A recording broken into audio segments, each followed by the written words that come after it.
ሰላም ክርስቶስ ከኔም ከናንተ ጋር ይሁን። ውድና የተከበራችሁ የቤተ ጽጌ ሚዲያ ቻናል ቤተሰቦች እንዴት አላችሁ? እንዴት ከረማችሁ? በዛሬ ቪዲዮ ቃለ ሕይወት ያሰማልን ማለት ምን ማለት እንደሆነ ከብዙ ባጭሩ በትንሹ እላችኋለሁ ማለት ነው። ቪዲዮ ላይክ እያደረጋችሁ ጀምሩ።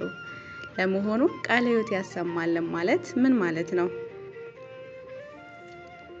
በጉባኤ ወይንም በልዩ ልዩ ስፍራ ሰባኪው ወንጌል አስተምሮ ሲያበቃ እኛም ለመምህሩ ቃለ ሕይወት ያሰማልን ስንል መምህሩም እንዲህ በማለት ይመልሳል፣ አሜን አብሮ ያሰማልን በማለት።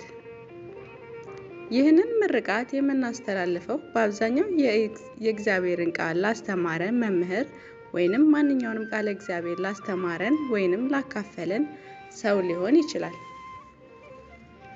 ይህንን ምልልስ ባለመረዳት ብዙዎች የሚመስላቸው በልምድ የምንናገረው ቃል ወይንም ለጉባኤ ድምቀት ነው የሚመስላቸው። ነገር ግን ቃለ ሕይወት ያሰማልን ስንል ድንቅ ዋጋ የሚሰጥ ምርቃት ለመምህሩ እያቀረብን እኛም ከመምህሩ እየተቀበልን ነው።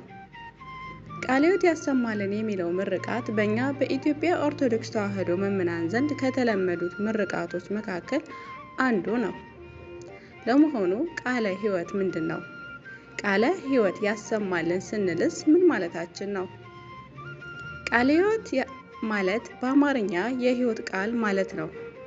ቃለ ሕይወት ያሰማልን ማለታችን ደግሞ ቃሉን አድምጠው በተማሩት ትምህርት የእግዚአብሔርን ቃል ጠብቀው እንደ ቃሉ ለኖሩ ልብን የሚመረምር አምላክ እነሆ በቶሎ እመጣለሁ ለእያንዳንዱም እንደ ስራው መጠን እከፍል ዘንድ ዋጋዬ ከኔ ጋር አለ እንዳለ ራዕይ 22 ቁጥር 12 ላይ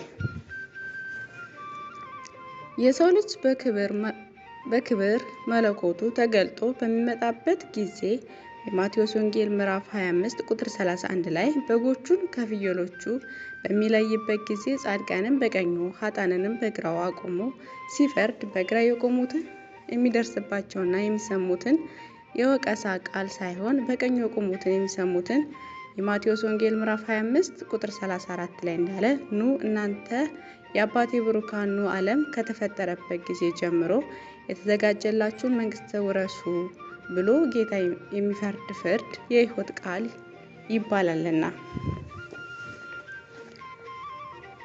ለኛ ከማር ከወተት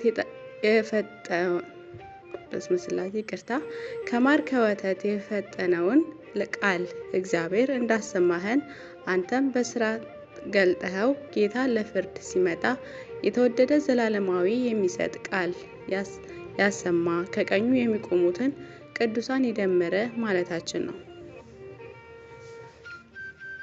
መምህሩም መልሶ አሜን አብሮ ያሰማልን ማለቱ የተማራችሁትን ትምህርት የሰማችሁትን የእግዚአብሔር ቃል እንዲፈረድባችሁ ሳይሆን እንዲፈረድላችሁ ያድርጋችሁ።